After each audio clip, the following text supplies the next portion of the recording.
Okay, welcome everyone to another exciting series on me interviewing a couple of different individuals of my Facebook wall.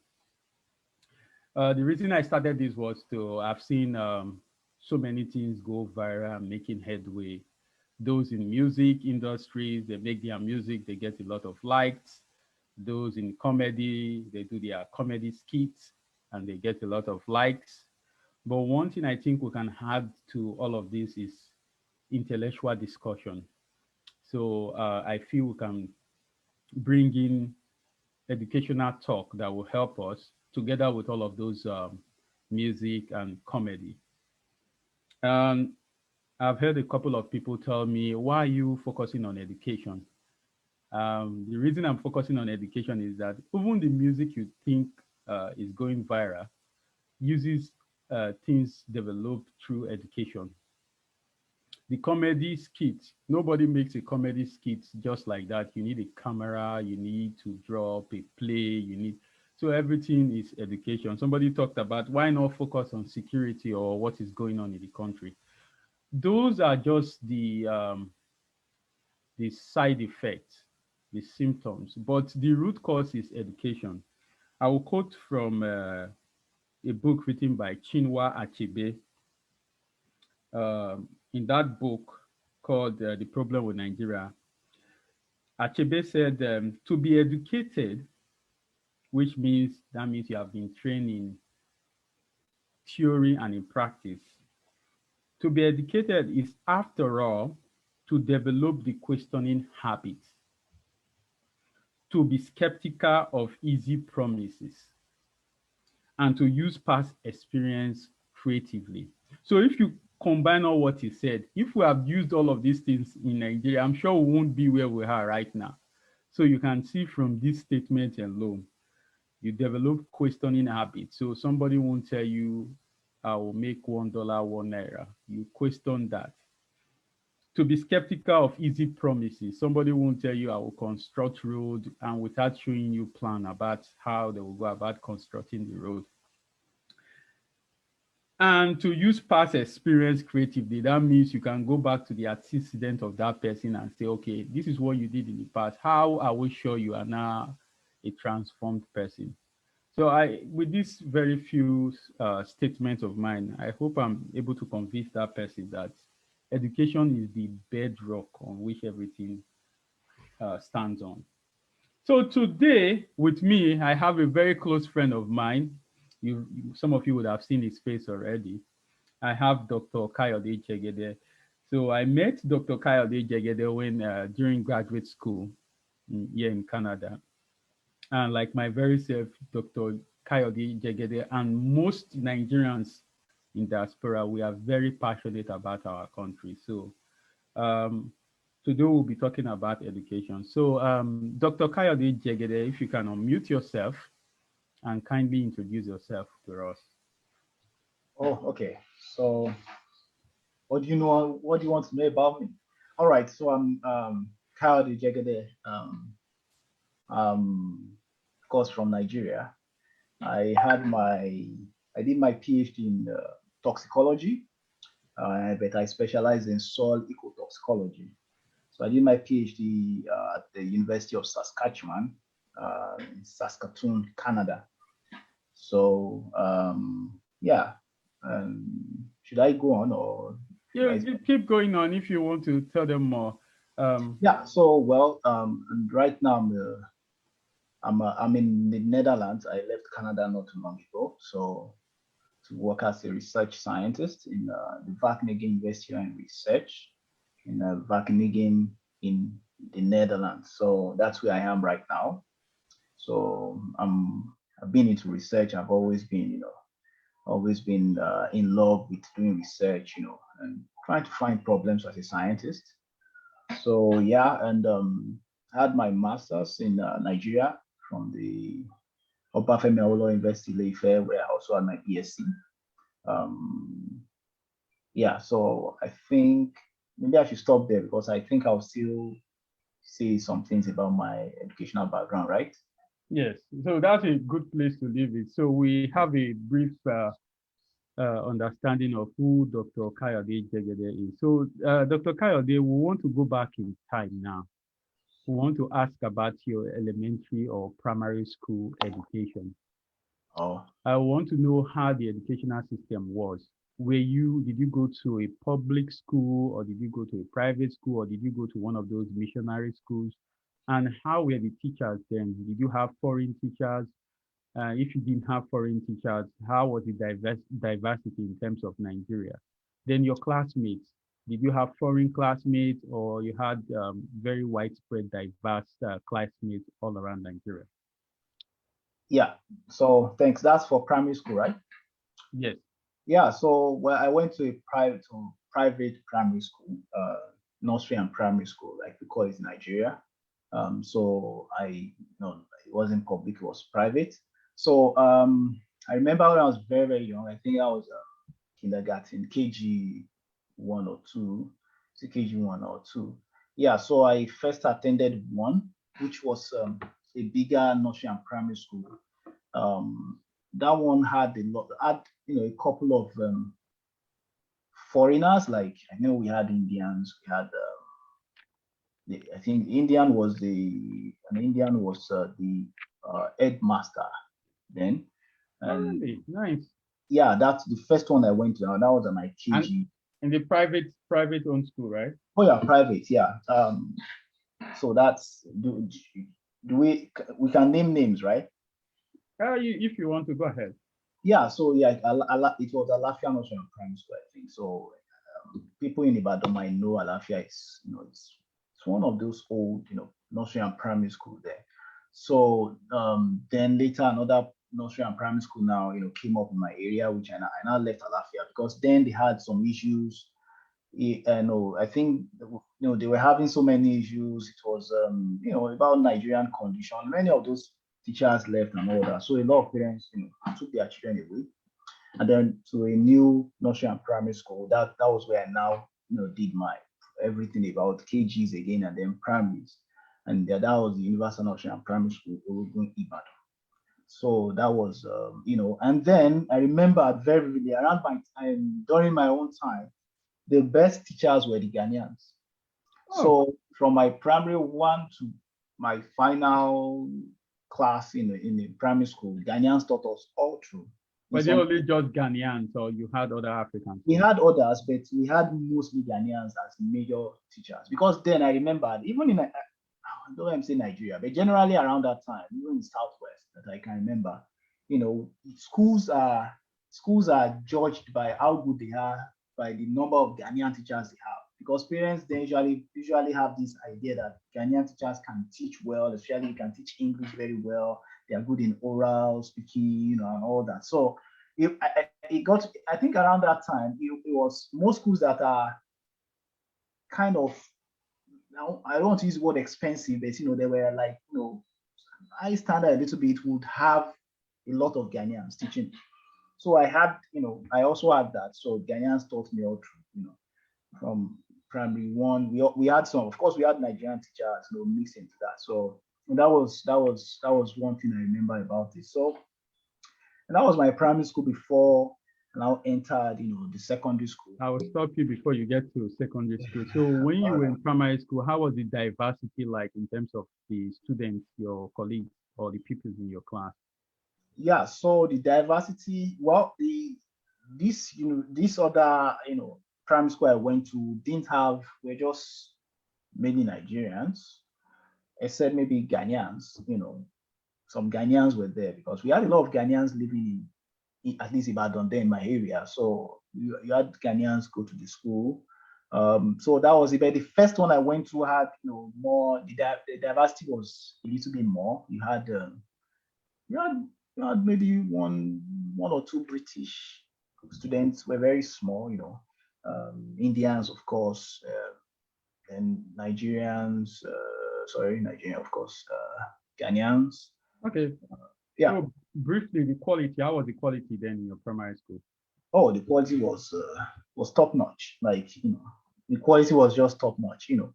I remember then because my elder brother went to public school. So, but then public school, no, They were at par at that point. Public school. They were at par, but by the time I was entering primary school, public school had already been falling. But my brother, of course, he was part of the good ones, before it actually fell completely. But by the time I was entering primary school, most parents will want to take their children, except maybe they are not, financially buoyant. Most parents want to take their children to private schools. But before then, public schools were better. In fact, public schools were better. You want your children to go to a public school because they were very competitive to enter them. Primary school then before that. It was just all these things just happened within very few years, and there was a collapse. So, and that was it. So the quality in the primary school was, at least the school I went to, the quality was top notch. It taught us very, very well. Yeah. All right, thank you for that. So those of you joining us, we would like you to put your comment, and also share this video on Facebook and invite others to join us.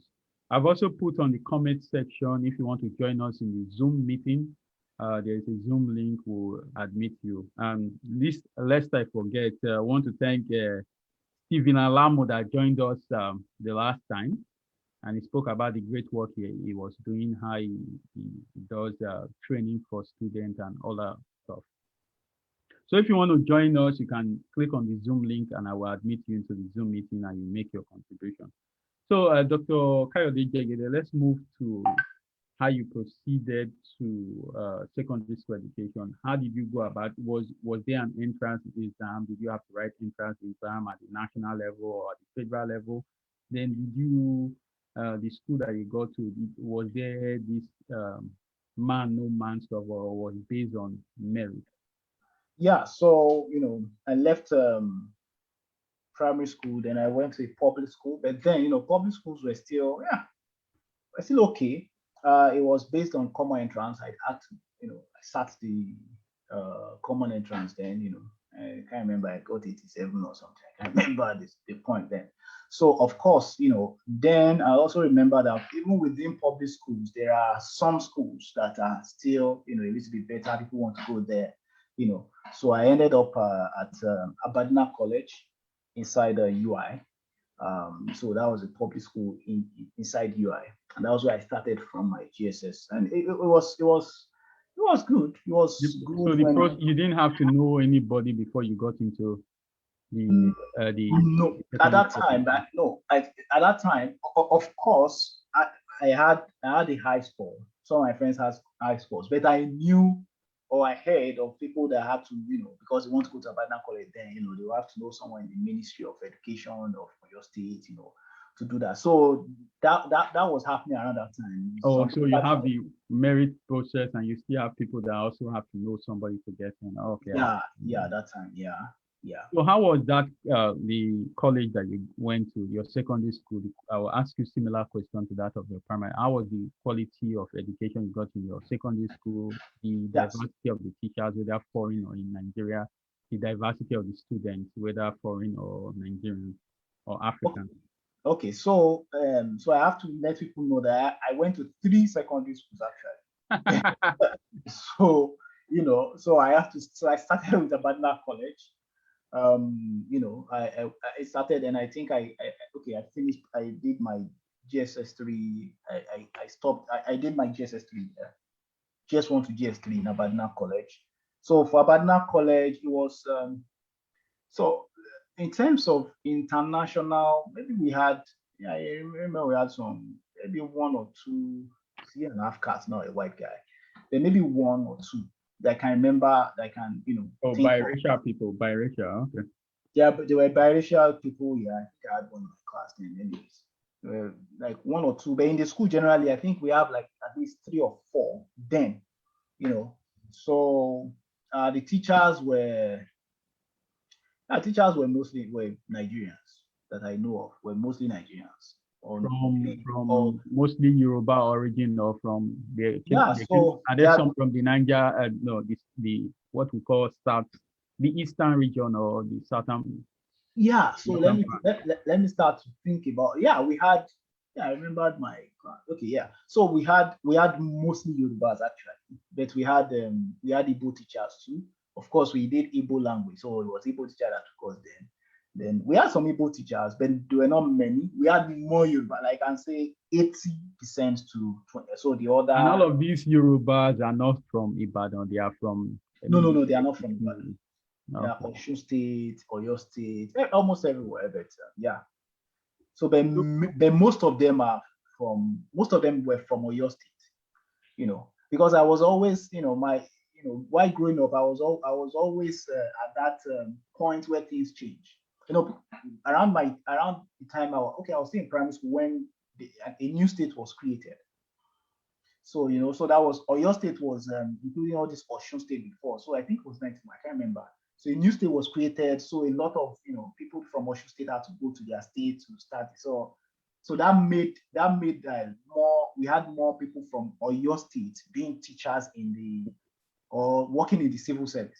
So yes, I understood. The same thing happened then in Delta State when we moved from Bendel or Midwest, or when we moved from the Western region to Midwest. Our people had to come back. Then when we moved from Midwest or Bendel to Delta, then our people have to come back to Delta State. So, but just a quick question. So why did you move schools so frequently? Yeah. And so the quality of the other two schools you haven't talked about too. Yeah. Go ahead. So the reason I moved was so there's always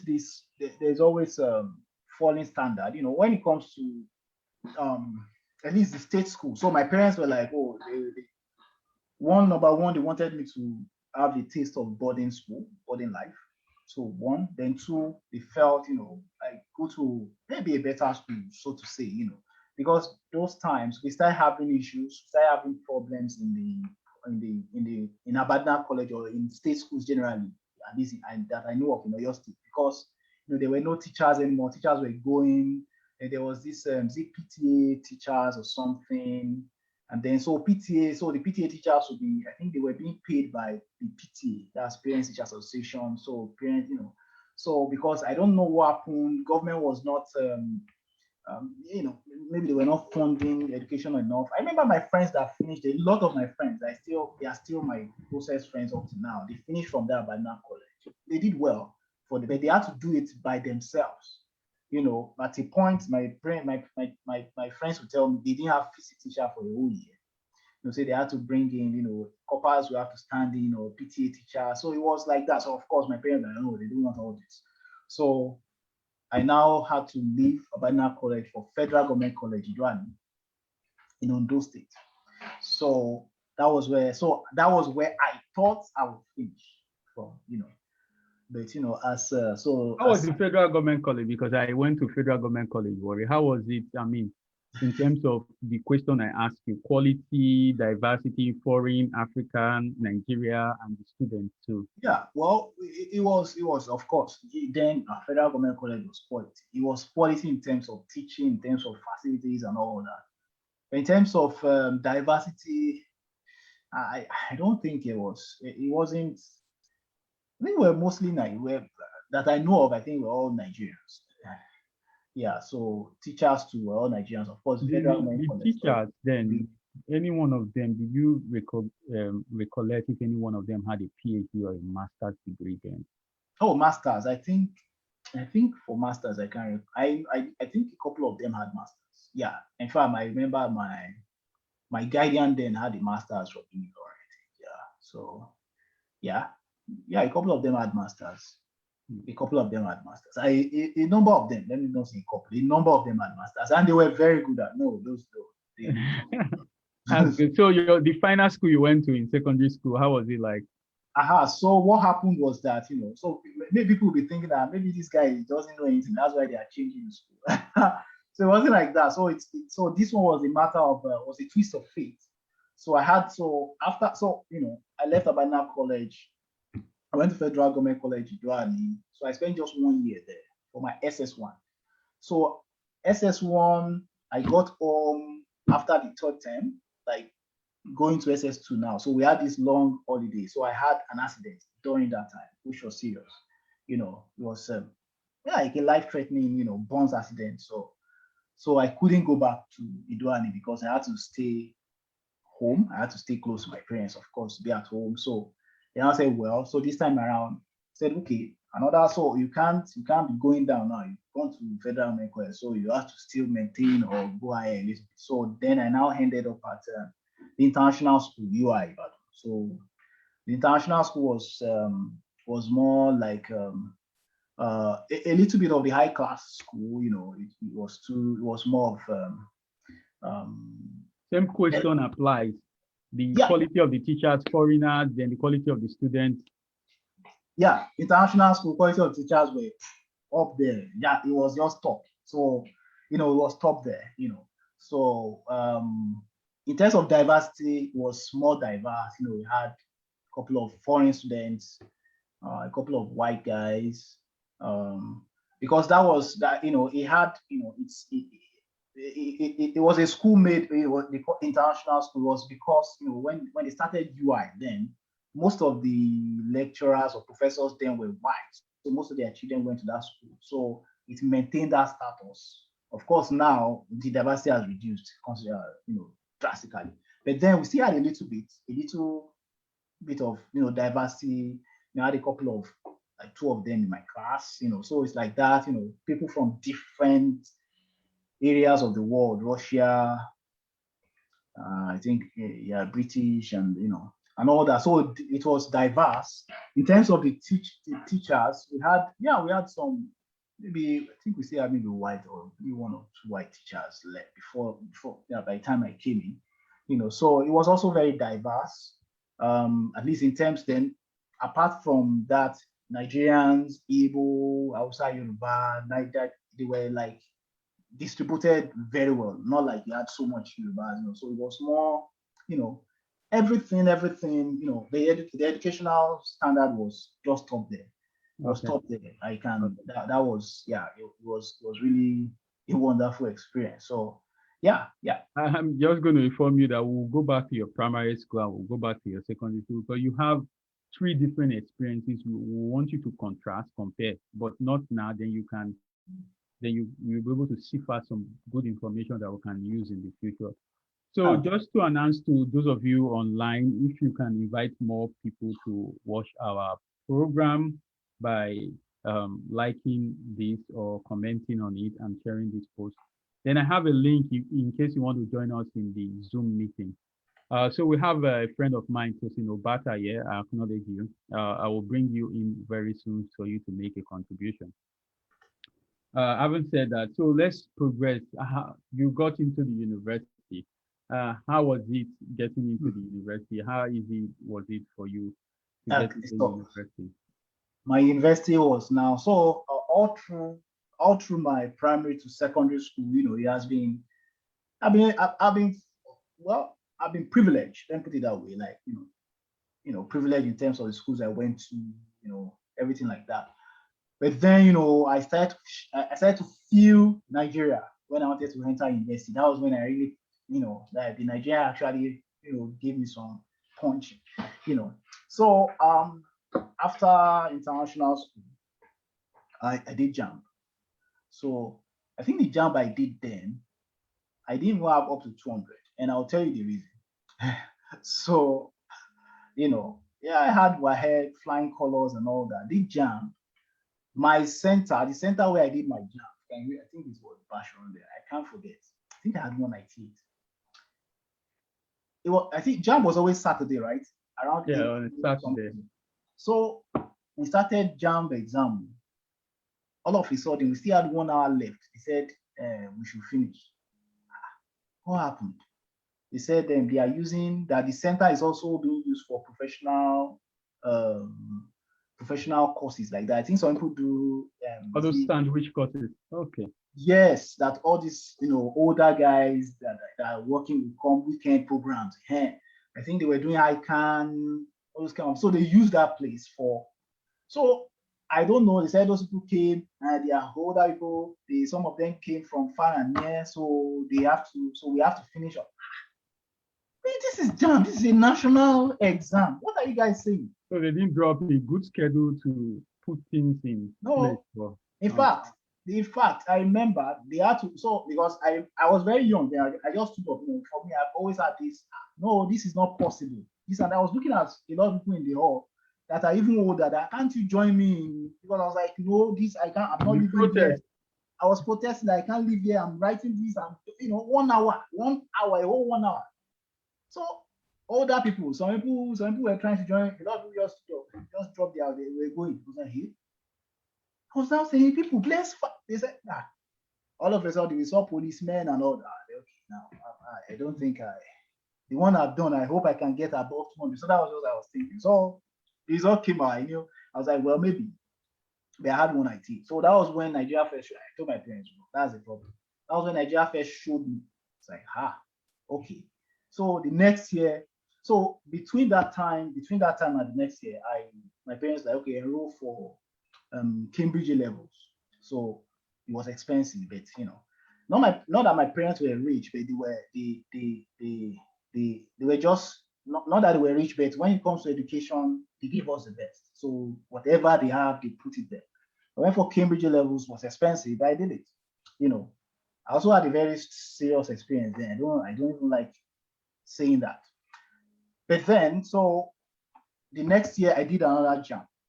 And this time around, it wasn't very high. I think I had 20 something, I can't remember. So then, so that next year that I did the other jump now, it was a very critical time in Nigeria. There was one ASU strike that was so long that admission was now shifted to around March, April. I remember. So my jam was there. I had jam, so I was trying to enter. I remember I was trying to enter Unilag. So I wanted to enter for medicine, but my score was like, you don't even try medicine. Okay, let me try biochemistry. So I was trying to see to enter, and that was when that was my first time of understanding, of getting to experience you have to know one person or the other. It's like, in biochemistry, the score is not this. No, you can't enter, you have to know this. Okay. So that was the first time I started experiencing those kind of things. Of course, from where my parents had they knew a lot of people. Okay, they connected me. The person that was was the dean of law, Unilag. That was like older, like my dad's uncle was older than my uncle. So was like, I went to him. Good, don't worry. Dean of law, University of Lagos. He couldn't do it. There was nothing he could pull out. Like, although, then you hear so many news, go and give to the secretary, they are the ones that will do the thing. I was like, this is a dean of law. At least they would, like, there's supplementaries, there's this list, there's that, you enter. I didn't make it. So what now happened? The unfortunate thing was that, like I told you, that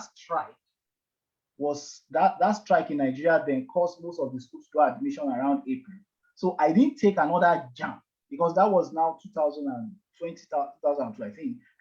So I didn't take another jump for that year, thinking that I would enter the university with this particular jump I had. So when I didn't get the admission, I lost because they already did jam. So I lost that 1 year, nothing. So I couldn't do jam. I was just there. My jam was wasted. Another 1 year. So the next one now, I did jam. That's like how many years there? About 3 years after my graduation from secondary. So I did another jam. That was HB high, 260 something. Oh yeah, this one you are going in, So then I was like, is UI, IFE or nothing, medicine. We started that. UI also started the whole, issue. I remember then the dean of College of Medicine was Professor Adewale, the former Minister of Health, and then there was a Professor Baja who was like a family friend. There was like he was older than how do I put it now? It was like a family friend, but like all those old people that my parents also look up to, something like that. Mm-hmm. So it was he's a big professor in US. This your jam score, my entering, because then around that time that I'm talking about now, it's not about your jam score is high. You still have to know somebody because you can get whatever and still use the admission. I wasn't taking any chances. I just went to him. I was like, no problem. Went there. I remember we entered into the provost. Yeah, he was a provost, not dean. Provost College of Medicine. That was Professor Adewale. We entered his office then. very good score, very good, whatever. Don't worry, everything will be fine. You should enter. Yeah, you don't even need to come here, but at least, okay, I've known you now. Giving. Pam, first list, my name wasn't there. Second list, Pam wasn't there. What is happening? We went to his office. He was like, that, to cut long story short, my name didn't enter in any of those lists. We now found out later that the secretary was the one that removed my name. The secretary was doing business, so people would come to her, they will pay money, sort her or something. So she would just look at some names and say, this one, I don't know them. Just take my, So that was what happened. So I lost that admission again. So then I think it was AAU was my second choice. So I tried, my dad tried everything to do. Maybe I would still enter AAU, blah, blah, blah, I couldn't because it was second choice. Those universities like, you can't take on second choice. But AAU, I almost entered, but then I lost that admission. So OAU now said, I remember someone now advised my dad then, there is pre-degree form there around that time, and it was closing that day. So instead of your child to lose his admission, they just take the form. My dad was reluctant. He took it because he was like, he doesn't know what he will tell me again, what kind of things that. So he took the form, he got home, was like, this is what happened. I said, well, look. So it was surprised the way I received it. I said, well, I'm okay. And around this, I said, by this, I told myself, no more jam. I'm not doing any jam. Any other way I'm entering university. So I started pre-degree OAU. And that was what I used. So when they were saying everybody should do JAMB, I told myself I wasn't doing JAMB again. I reconquered JAMB. I had very high scores in JAMB. So why should I do JAMB? Then just do my pre-degree. Yeah, it could be very frustrating. Yeah. Which is a good. So with that, in fact, that one too had his own story. I don't know if I should say it. Let's just save that. We'll get to it. We'll get to it. So let's just save that. So you got into OAU, right? Yeah. Okay. So I want you to, you have experience you did your master's in OAU too, and during your master's, you went to Germany and got some experience. Then you did your PhD in University of Saskatchewan in Canada, and you are currently in Netherlands. Yeah. I want you to make a comparison with the quality of education you got while you were in OAU, when you got to Germany, and when you got to Canada, and now in Netherlands. Just make that comparison. I mean, just quality of education. Then if you want to talk about the diversity of the professors and the students, it's fine, but let's talk about the quality. Quality. Well, this is Nigeria and abroad. there's a difference. Well, AAU, the quality wasn't bad, but of course, at least within Nigeria, OAU is still one of those good schools. Yeah, in Nigeria, it's good. so quality wise, it's just, I think for most federal universities, it's almost the same thing you see. It's not. Well, we had professors that had names. We had. So I don't know how to put it. In some cases, you won't like it. Like, you're entering part one and they're telling you, a professor, a teacher, a lecturer came in and said, yeah, we are happy this year, and 60 something of you failed the test, those kind of things, that was the first thing so that last year 50 something failed, but this year that they were happy that 60 something failed, they're like, what's wrong with this man, So that was what I started with. But we had a couple of good lecturers in some courses. Depends on the course. So in some courses, but my department, I read zoology. My department was good, at least in terms of the teaching. The teaching was good. Those that taught us, they knew their stuff. So is there anyone that stands out? I mean, any renowned professor in OAU that stands out that taught you zoology? I'm asking because I did botany, so I want to know. Yeah, well, we had like the professor that actually taught us. Yeah, we had some. Like he became a VC in West University of Science and Technology. So he taught me Professor Badejo, and he did well for himself. We had. He discovered some species of mites. He named some species of mites. He walked, around the world. He's known. I remember went for a conference. Someone said, "Oh, so Badejo, was one white guy like, wow, nobody just, ooh, now, like, wow, that guy, he did this, So he taught me. And I actually followed in it because I'm working in his field. That's his field. He's an archaeologist. So that's something I guess he actually, influenced me to go in that area. Then we had some other professors that were not, that were, Did Professor Movored, did he teach you? No, no. Oh, he's retired. He was retired then. Yeah, he Did was you come retired. across Professor Isiche? Oh yeah. So Botany, yeah, it's a very good. Was a very yeah. He taught me to. That's right. I did of course as zoology, as you would do botany courses. You would do. So I had Professor Olorode in botany. He taught me. Professor Isiche, I think I took one of his class. Then there are a couple of which other one. And in zoology, we had Professor Barijo. We had Professor Adeni. He became a professor very late. Like for me, I think that's the most intelligent professor that ever taught me before. Professor Adeni then in Ife, very intelligent, extremely intelligent man. But he was more into. He wasn't really into writing papers at all. He was more into the consultancy for like environmental impact assessment for these oil companies and all that. So he also taught me. Anyway, when you remember those names, you pop them up. So let's compare your experience now with experience in Germany and Canada and in the Netherlands in terms of the research staff and the quality of the research you were doing. So Germany was where I really had my first exposure to real research. In Nigeria, I never had any. In Ife, there wasn't any real research as far as I'm concerned. But Germany was where, and Germany, it wasn't like a university. It was like an, I won't say an institute. It was a private firm, but so students, ecotoxicology students do their internship there. So what's the name of the place? What's the name? ECT. So the way they pronounce it, ecotoxicology. So it's a German. So ECT ecotoxicology, something like that. So in Florsheim, Germany, very close to Frankfurt. So that was where. So I was there for 3 months where I did my lab work. So my master's lab work was done there. So it was like a research. It was just basically a research scientist. Wasn't like an educational institution, but people come from universities around Germany to do their internship.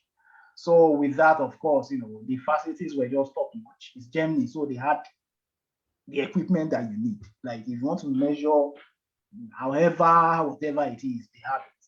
So that was where I first saw, real equipment, good microscopes to work with, and luckily I was exposed to good laboratory practice, GLP, because they also work for industries, they work for government, government agencies come like every 2 weeks or 3 weeks to check the facilities to ensure that they are complying with the standards. So you can understand how highly sophisticated that laboratory was. So that was where I did my master's research. So, and of course, they were all scientists. And I remembered coming from Nigeria, my mentality from Nigeria is because we all call ourselves names, you just call them names, of course. So I was just thinking, okay, are these people my colleagues or whatever? They're just free guys. There was one of them that usually plays, is on the system, he'll be playing game or whatever, watching something like, is this guy serious?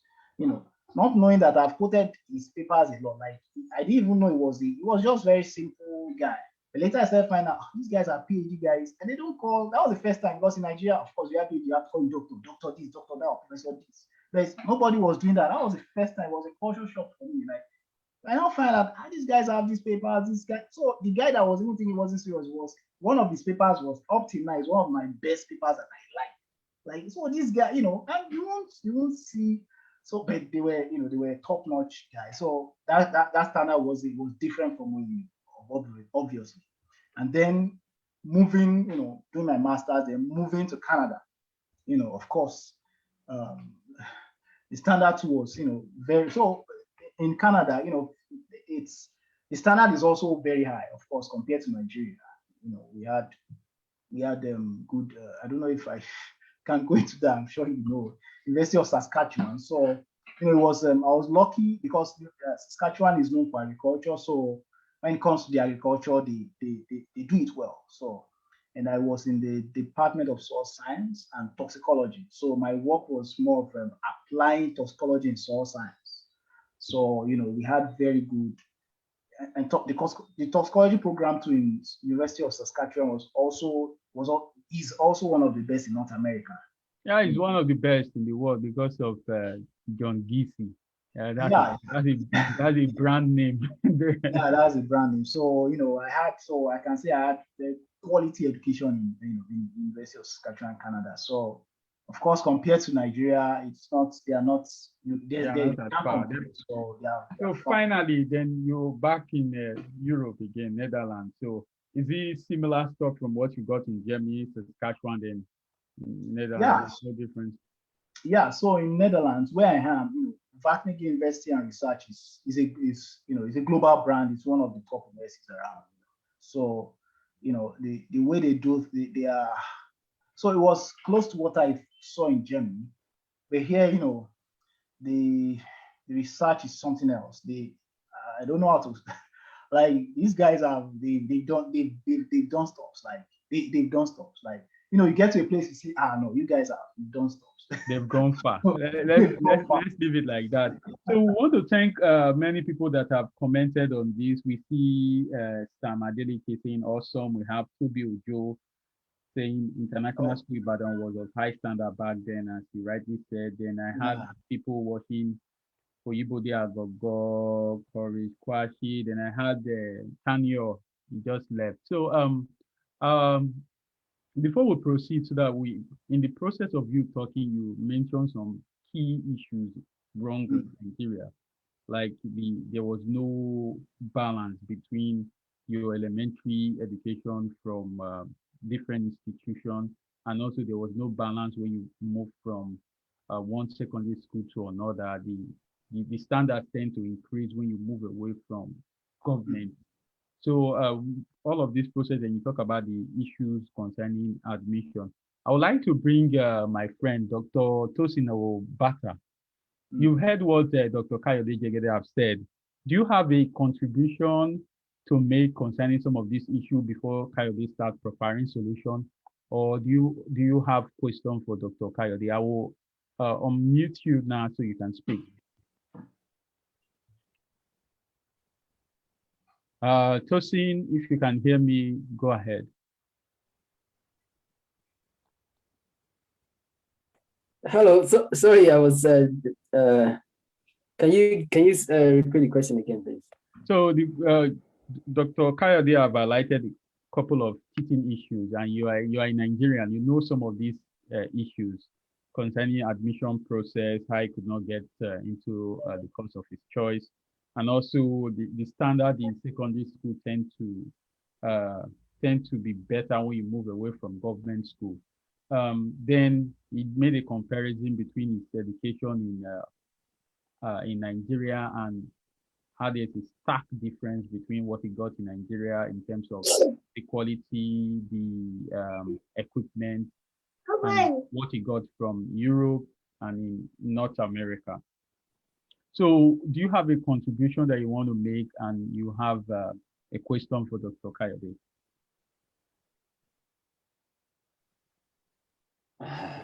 Well, it's a very interesting chat, and I think his experience, at least from the first few years, the first stage of education, he's very, I would say, maybe lucky. He had very good schooling in first city and probably in Nigerian standard. So some of us were not that lucky to go to very good schools at the start. But the thing about Nigeria is there are places where Nigeria tends to want to get at you, and for him, the place where Nigeria got to him was later in life, like during JAM. So for some people, it started quite early when Nigeria will try to get at you. But Nigeria is not all bad. There are areas. Sorry, my voice just. Yeah, you can talk to him and make sure he's calm. That's fine. Go ahead. So, but the thing is, this standard I think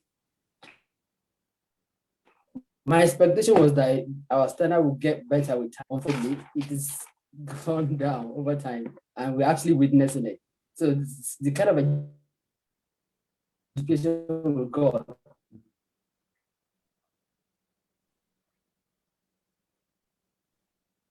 Okay. I don't know what's going on with the network. In the early 2000s. Your network, Dr. Tosin, I will Can you still advise hear that me? yes, your network. Yeah, we can hear you now. Okay, sorry about that. So the thing about the standard should be getting better, but it's not been very good.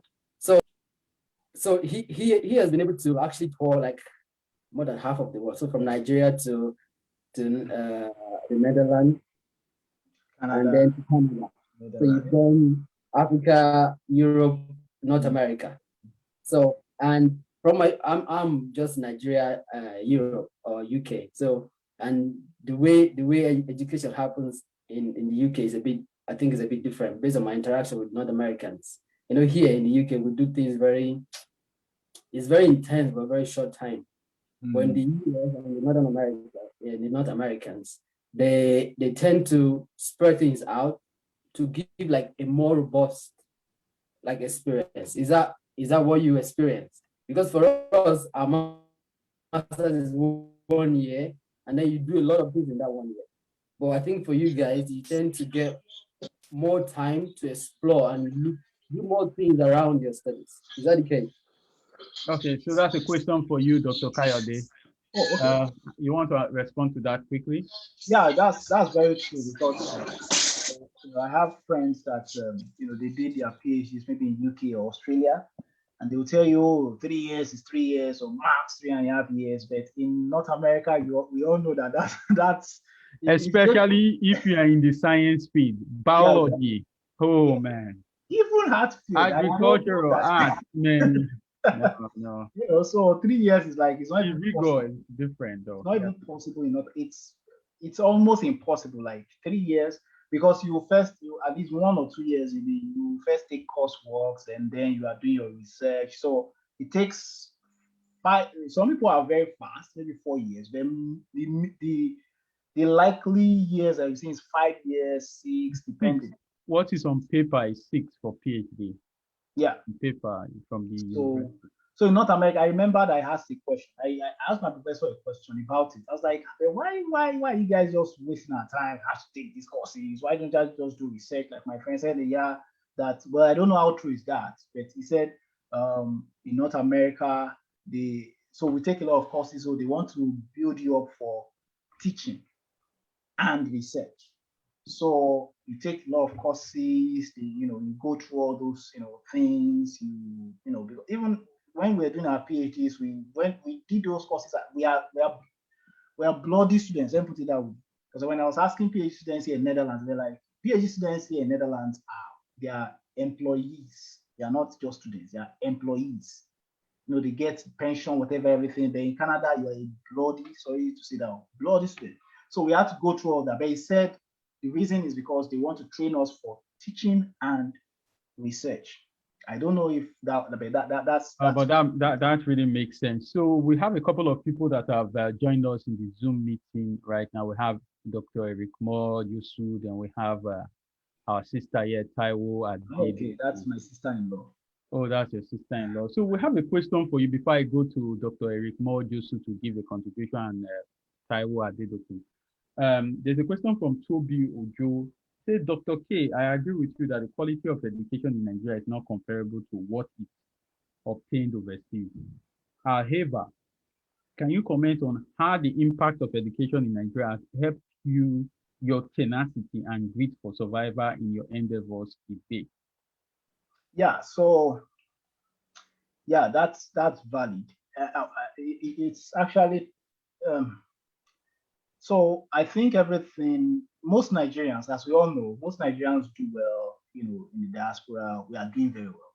And it's not because our education was so super although Nigerian standard were not bad, we're okay. But then I think, like you said, we have this tenacity, and we have. So I think it's more of a cultural thing. It's as a Nigerian, you are traveling out of the country. You say, me that I will pass through water. I will now go to a place and be misbehaving. So you want to do well. So because the truth is that for many Nigerians, even very brilliant guys, people had to people you had to go through, even in the when we're doing all these classes, you had to read extra hard to catch up. Not to catch up. You will do well, you will get your 80s or 90s, but you because there are a lot of things that we didn't know. The foundation wasn't very strong. For example, I read zoology from the zoology they do here. When I saw it was they were dealing with something else. They were dealing with maybe zoology plus engineering, something, that kind of thing. So it's not something you can just delve into and say, I know it. You will pass, you will do well, but you have to read and have to understand, try to get the what do you call it now, the foundation and so on. So the tenacity helped us. I think it's more of a cultural thing. It's just like the Chinese. The Chinese will go there, they will say, people will say they are good in maths, and the Chinese they have very high. It's just like us too. That's what they are cheating. I think it's more of a cultural thing, not because maybe because we are from Nigeria, but I think it's just more of a cultural thing. So in that sense, of course, it helped because I knew I had to do well. I'm leaving my country for another place, and I have to do well. People have to know that, Nigerian is doing well. And so that was just it. And again, for example, it got to a point, at least in my with my supervisor in Canada, it got to a point saying, wow, Nigerians, you guys are good. And that's what I wanted to ensure that he has about us. They shouldn't have this notion that we are just called, you guys are good. And it's like, I need students from your school, I need students, I want you guys to tell, from Nigeria. And that's why, you have to do well, because you know that you can be a conduit for other people's success. So I think those were those things that inspired me and inspires most Nigerians that we have here. Yeah, okay. Before I throw that same question to all of the participants here, so the participants, they want to know the question that was directed to Dr. K. They want to know how that tenacity and the survivor mentality in Nigeria helps you. For me, it's just all about we know the situation back home, then we don't want to make a bad situation worse. So we have to strive and create way for other people, because there were people ahead of us that met very bad situation. Those people had to do well so that we can be able to come into the system. Then secondly, for me, the survivor mentality in Nigeria, you pass through all of those hardship of lining up. You are 20 in a class, no microscope, no light. You come to a place where everything is provided. You have to make use of those stuff. Although we didn't really have background of using some of those stuff, we had to learn quickly and adapt ourselves because of what we've seen in Nigeria. In Nigeria, 10 persons can live in a room. Then you now come to an environment, one person, then they want you to be waking up 8 p.m. and work 12 hours. That's easy for us to do. We've been doing our work overnight. So we just apply some of those things. So if Dr. Eric Moore wants to speak to that also, I will mute you so you speak to that. After Dr. Eric Moore, I will bring in Taiwo Adedoko. Okay. Then I see, I think it's your wife, Grace Jegede. I will bring her to so she can speak to that. Okay, Dr. Eric Moore, go ahead. Okay. Oh, thank you. Dr. K. Quickly. Nice talk. Yeah. So I'll just say quickly that Dr. K put that spot on by saying that it's more cultural.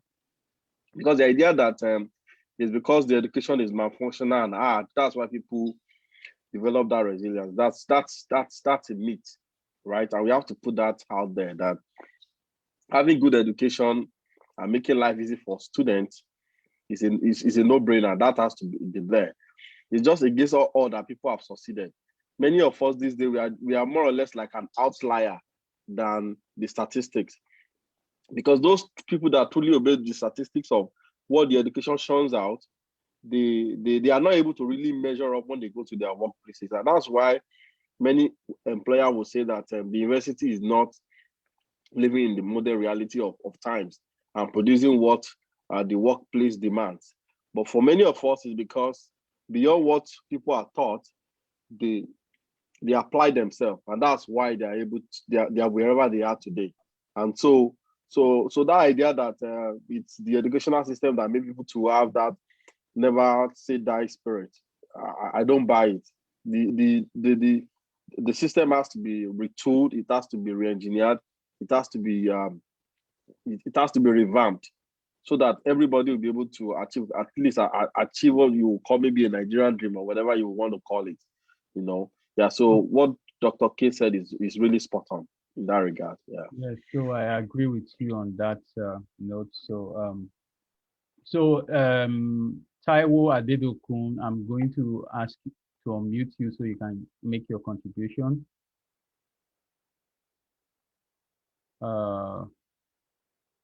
Hi, everyone. Yes, hello to you. So go ahead. Okay, so I'm in Nigeria currently, and I'm practicing as a lawyer. Oh, nice. So I see that the resilience and the excellence being shown by Nigerians in diaspora is really admirable. And of course, it's not far-fetched from the fact that, apart from the fact that we are people that have survived in very tough conditions, we also want to set a standard, for people ahead of us. And I think it's something to be proud of. Yes. So yes, that's basically it. Yeah. So those of us that are back here in Nigeria, we are trying our best, to do what we can. But of course, everybody also wants to get a share, at least to even know what it looks like out there. And we hear from our family members, our loved ones, how it is out there. And we also want to replicate it back home, because the mindset is that, if we also have families down here in Nigeria, and we want them to taste of it. So we are also optimistic that it will get better. It might take a while, but at least we hope that it will get better in Nigeria. I mean, the education system will get better in Nigeria. Oh, so that's my contribution. Thank you for that wonderful contribution. And we want you to stay put, because maybe after the interview, we'll get to talk more. Once we go offline from Facebook Live, we'll get to talk more. And thank you for that. Those in Nigeria doing their bit, we call you guys the MVP, real MVP. Those of us overseas, we are MVP. We are doing our bit too. So I would like to bring Jegede. Do you have a contribution or a question for your husband? Hi. Thank you, sir, for this meeting. It's very good. I don't have a question. I don't really have much. Actually, I was on Facebook Live, and then I was typing on the chat somewhere about when he was talking about secondary school, about Ghanaians. I put something on the chat. So yeah, so I realized, I should join the meeting here. So I did that. And then, thank you. I would just like to buttress what my husband has been saying about, and Taiwo, what I would just say about education. So right now I'm studying computer science at the University of Saskatchewan. It's been rigorous, very rigorous learning, undergraduate study, and they are preparing us for the internship for the world outside. In fact, the assignments we are doing, you have to write a assignment manual, as if you are writing for your client. You have to explain how you did the assignment, how many days it took you, what you experienced. Have you tested your program? Is it working? Where have you done it? Why is it not working? You have to explain yourself, a manual, PDF, and it to carry marks. So that kind of training, along with your school, that kind of thing, is really, really helpful. And I've never witnessed, I don't think we have something like that. I don't know if they have it in Nigeria right now, but I've not experienced something like that in Nigeria while growing up. Thank you. Okay, thanks for joining in. We really appreciate that aspect. So what is really missing from us in Nigeria is the practical aspect, which he has said. somebody that was in this program actually said how we make cans and gams meet each other. So I would like to finally bring Tosin Obata to speak to that resilient question, how whatever background we had has given us that resilience that makes us to succeed overseas. Before I bring our guest back, Dr. Kayode Jegede. Tosin. Then I acknowledge that Temitayo Alegbejo Price.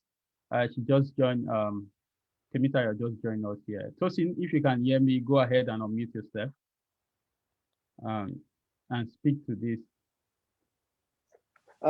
Thank you very much for having me again. Yeah, the resilience thing. Yeah, I don't think we should be proud of the fact that we make our students go through tough times so that we can make them tough, so that when they go outside, they are good. No, we shouldn't be proud of that. We can actually make their life easier as lecturers, and they'll still be able to function properly. So it's not a good thing that students are saying, oh, because they have been able to do it well, and because they've been able to survive Nigeria, so it means that they will be able to survive anything. It's not a It's not the best way. It's not a compliment. It's actually a slap. If our students are telling us lecturers that we made them go through hell, it's not a good thing. So, but the thing is, it shows how resourceful Nigerians are.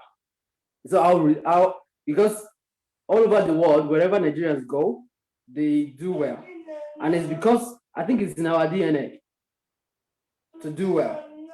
It's just, I think usually, all over the world, governments are like a facilitator for things, but our government is the one that is even limiting us. Yes. Assuming our government is working in tandem with the people, the resilience, the productivity, the resourcefulness of Nigerians will be out of this world. And it's unbelievable that our government does not see it, even though every other part of the world, you can see it. Wherever Nigerians go, they do well. What we then need to do is just to synergize wherever we go, work together, and then make change happen everywhere we go, whether we're in Nigeria or we're overseas, in our community. Let's synergize and work together and make change happen everywhere, so that when we're changing our environment, we're changing where we are, then the change will go to Nigeria as well. And the people in Nigeria will work together as well to bring change. It's because we're very disorganized and distorted. That's why the change we want to see is not happening. So what I'm trying to say is we are resourceful, but it is not, if Nigerians survive and excel, irrespective of what you throw at them, it is not because there's an enabling environment. It's actually our resourcefulness is what is helping us to overcome challenges. It's because it's in our DNA to try and overcome, to try and push. Imagine if there are no obstacles in front of us. It means that we'll go faster and we'll go further. So this is just to encourage everyone.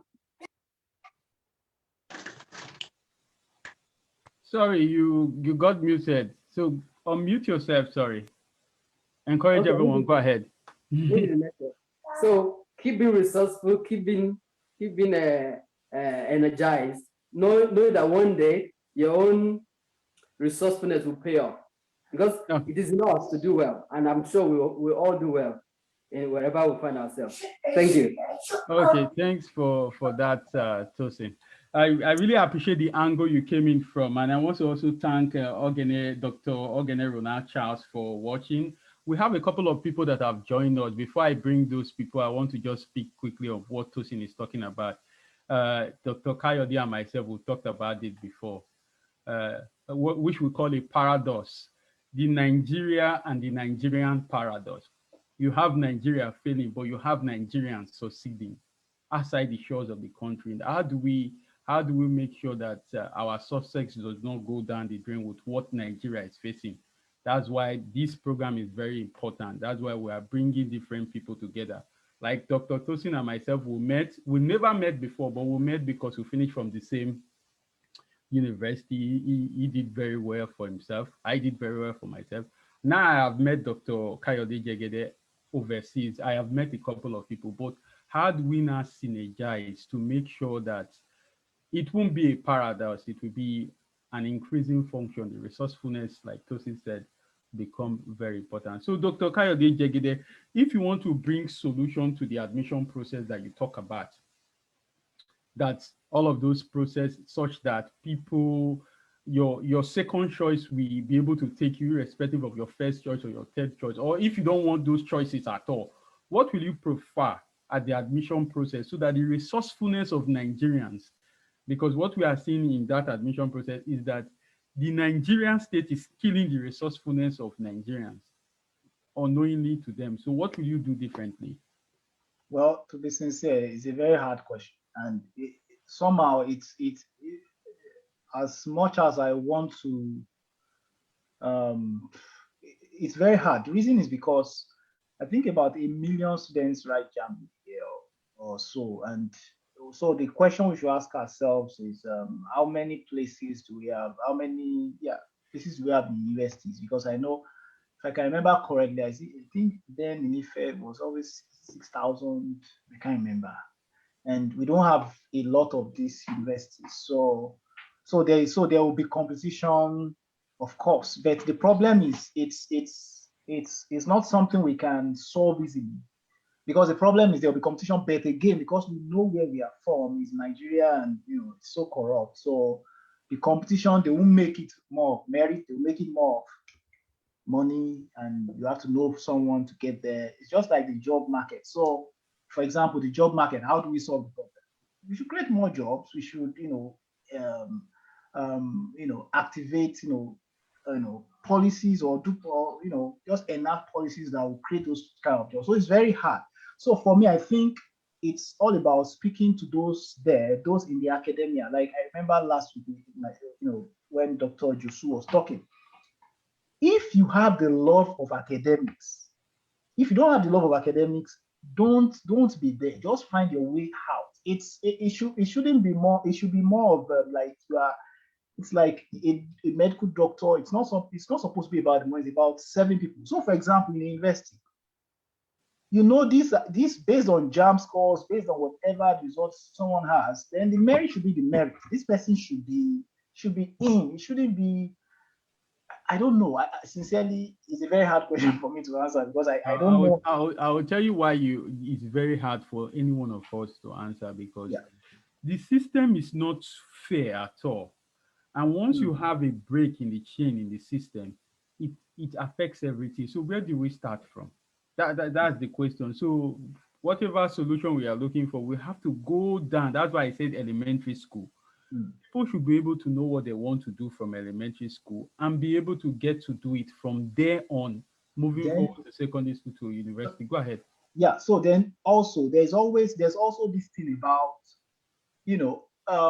the problem we also have in our educational sector is that not everybody is supposed to go to the university or go to this. So we're supposed to have other kinds of institutions, technical schools. I remember when I was young, all my parents usually talk about this person went to technical school.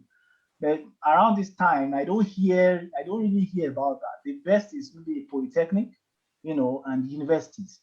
So if we have more of those, there are some people that are more hands-on. They are not supposed to be in the university. They're supposed to be, a technical person, go to a technical school. Perhaps if that is in place, then there will be more space for people that want to actually go to university. But everything still boils down to the economy, because in the economy or in the society, preference is given to the person that has a university degree. You say, he's more knowledgeable. Even polytechnic, that we all know that they are more technical than university students, they will still take university students ahead of them. So because of that, there is no incentive for someone to go to a polytechnic or go to a technical school if it were. The only incentive is for you to go to university so you can get a good job, so that people can say you're, and society doesn't help matters.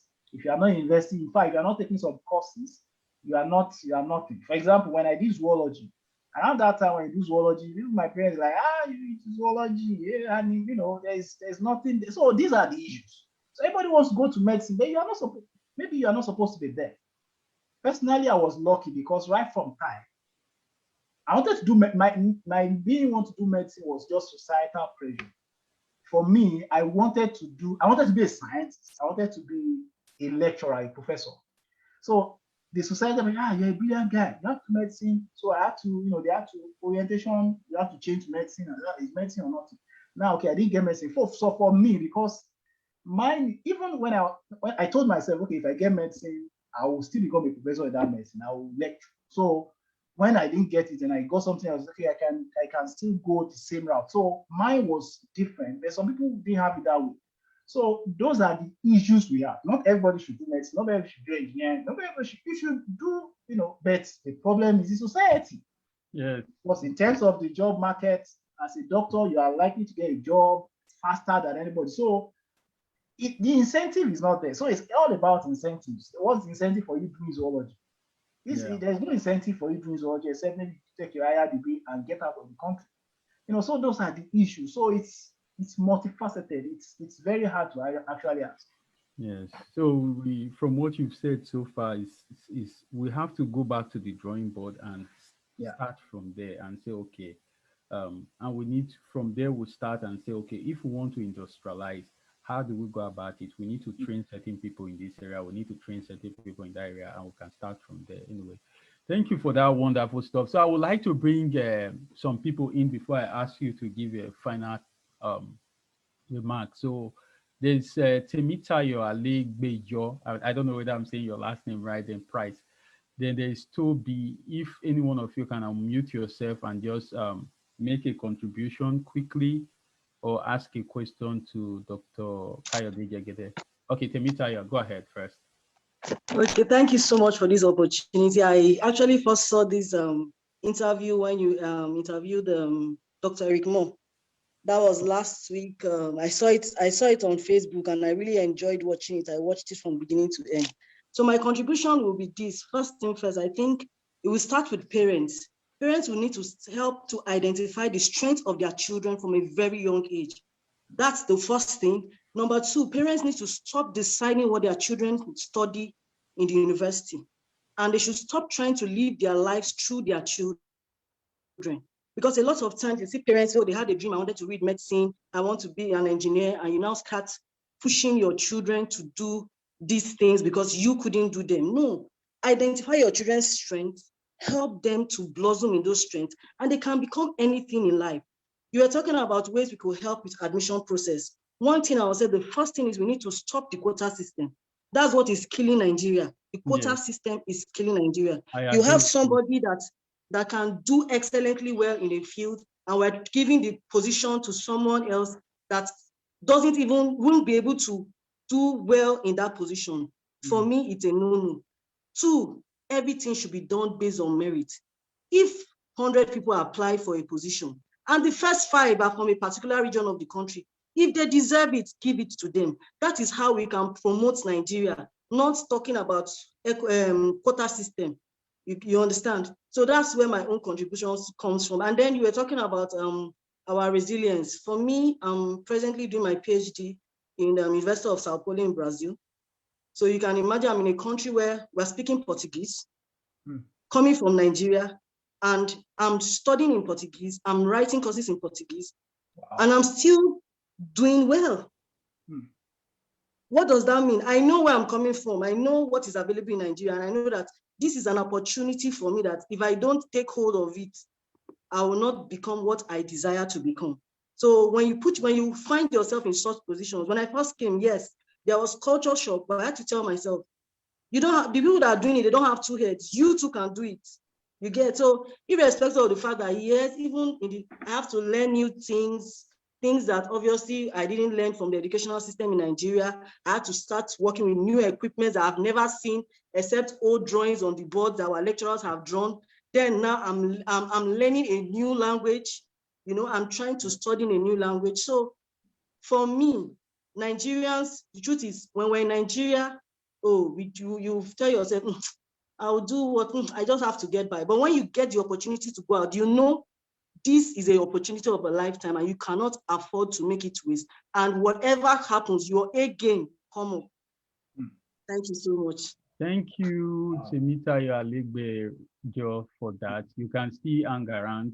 While we'll go to Toby, can you unmute yourself and make your contribution? Yeah, sure. Can you guys hear me? Yes, we can hear you. Introduce Yeah, for yourself sure. and make the contribution. Yeah, go ahead. Yeah, thank you all for all the contributions. It's quite an informative session.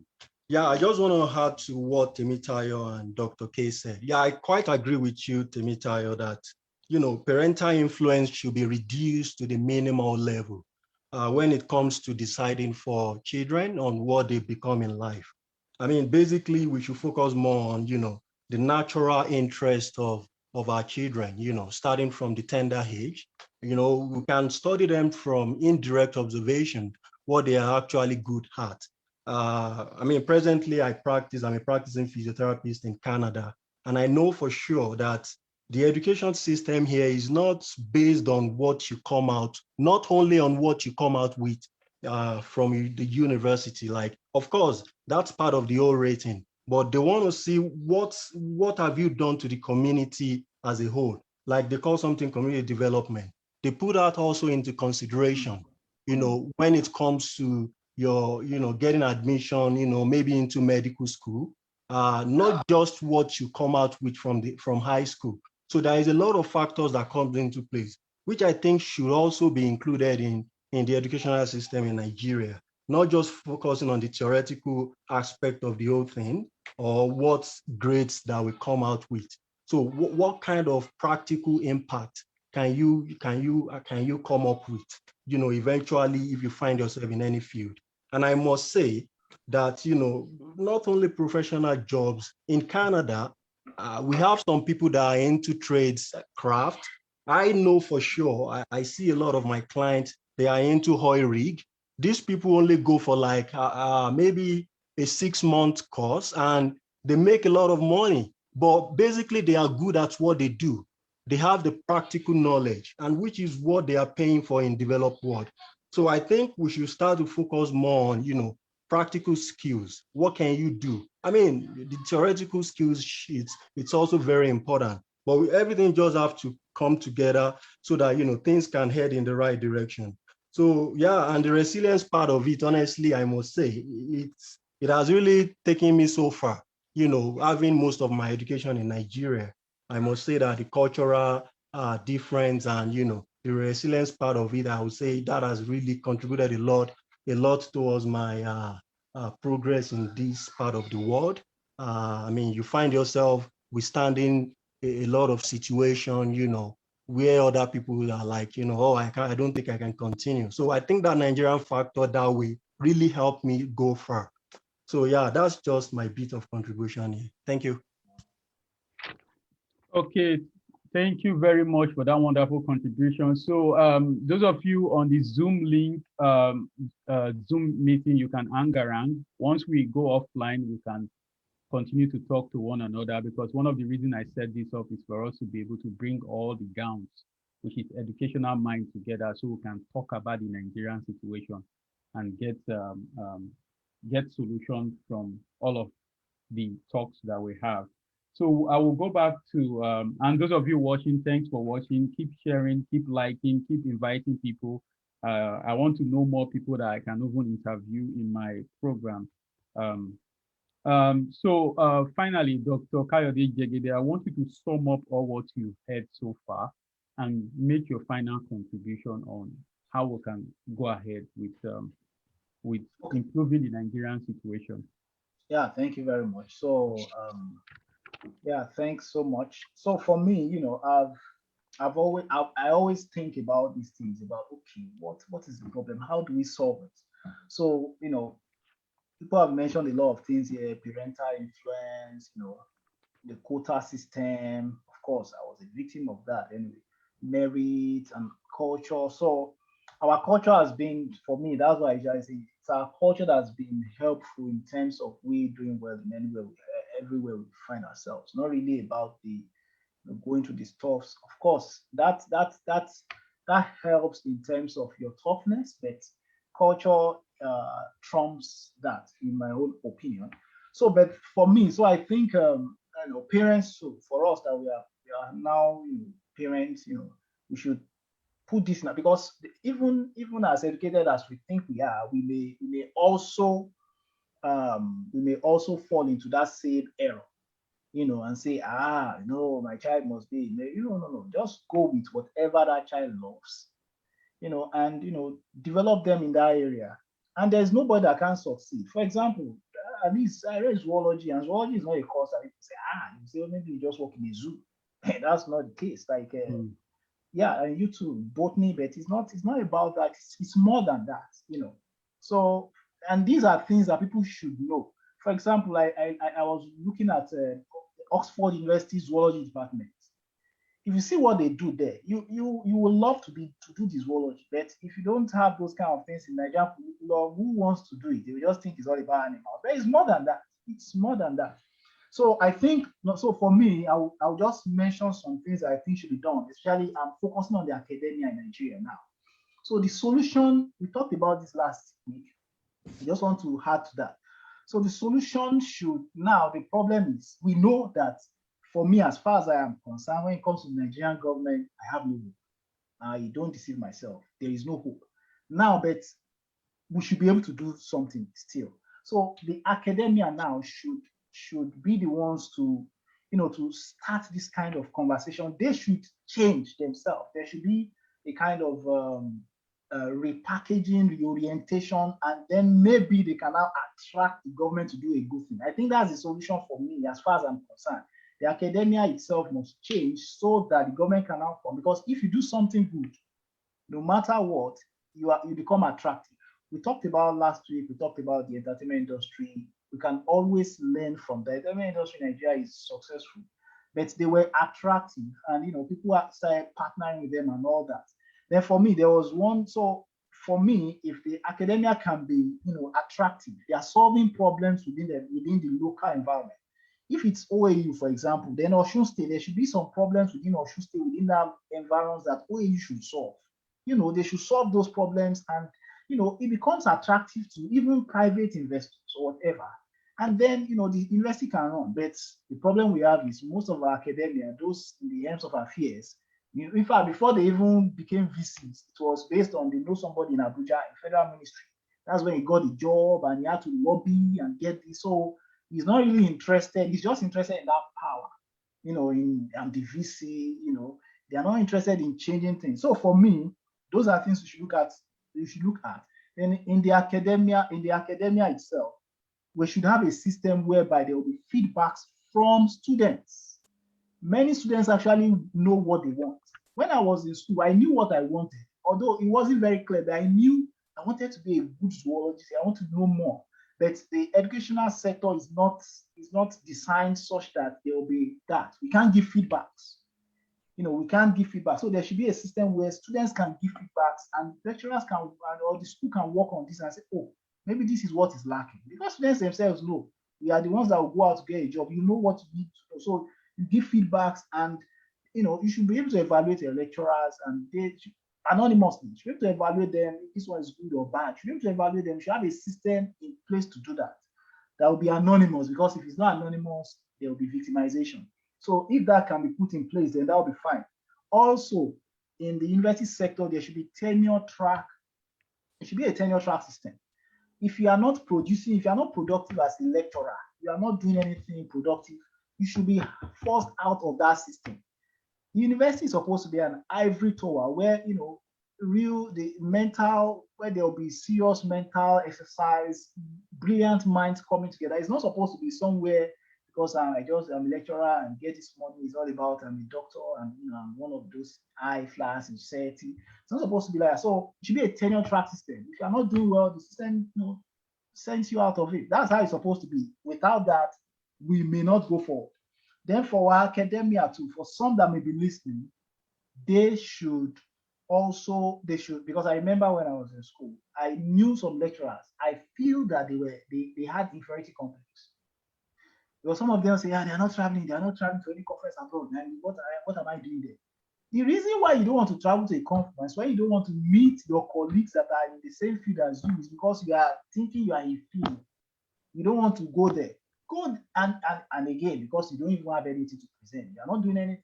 But if you are doing stuff, everybody wants to know what you are doing. For example, I called one of where I did my my master's in Germany. We spoke my mentor there, like my director there, we spoke like 2 days ago. He was asking me, yeah, they need, that they need information from Nigeria or Africa, like tropical, regions. They need something. They're trying to work on the document in Europe, so they are looking for that and all. And he knows that we were working on that with my supervisor in Nigeria and all that. They don't need something big because we work with a particular species which is found in our area. As simple as that. People are interested, but you feel that you are inferior because you are not doing anything. No matter how small that thing is, if you can do it well, you can go to conferences, meet with people, but we don't do that. So lecturers that may be listening or here, they should shun inferiority complex. With the little experience or little experiment you do, come there, present. We had a conference last month, and the lecturer came from University of Port Harcourt, I think. It was a woman, very, very, very nice work, just working on oil pollution and all that. People were interested. Yeah, if you see how they were questioning her, they were interested in our work. People were interested. They were getting a number that they will call her, for collaborations from here. So these are things that people that are into that field in Nigeria should take note of. So many things. Then again, as a lecturer, you must love your students. If you don't love them, you just feel that they are just one of those things. It's just for my salary. Nothing can happen. I'm a product of having a good supervisor for my masters. That was what changed everything for me. He wanted the best for me. He worked on me, and here I am today. So if we can do that, that will help us together with what we have said so far. Then again, for the government, I will advise the government. I remembered, I'll say this thing before I finish. I remember the reason why the entertainment industry became big was not because they were so good in themselves.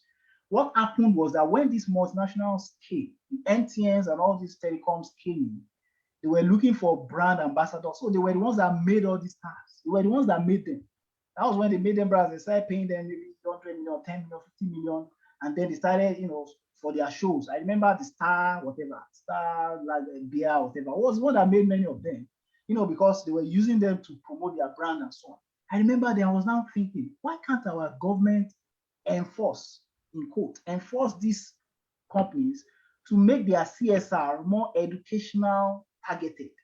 Not just entertainment now, but can't they just, because the companies will say, oh, these are CSR.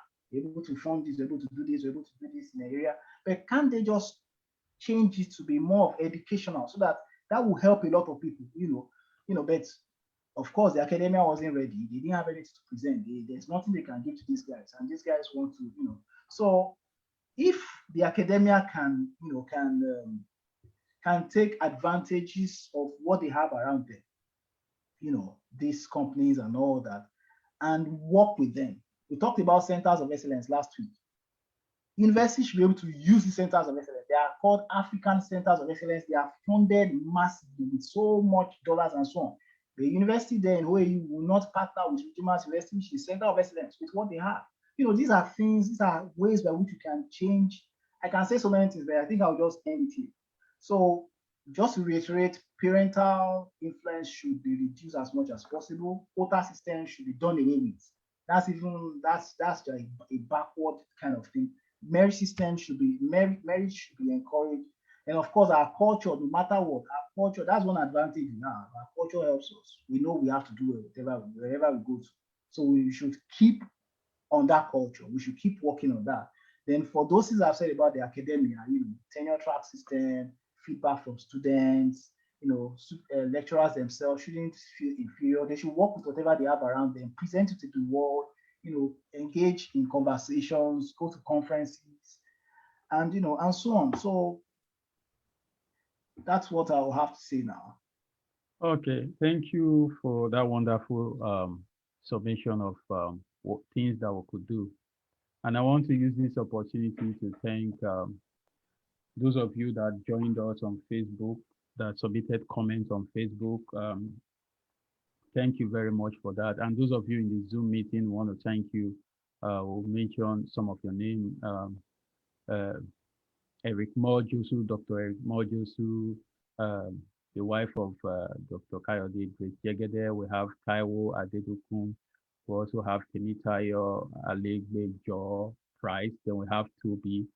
Then my friend that just left, Dr. Tosin Obata. I want to thank you guys for joining in. And once we go offline from Facebook Live, we can continue this meeting where we can talk more if you want to talk more. So we'll meet and greet. Most especially, we want to thank our guest today, Dr.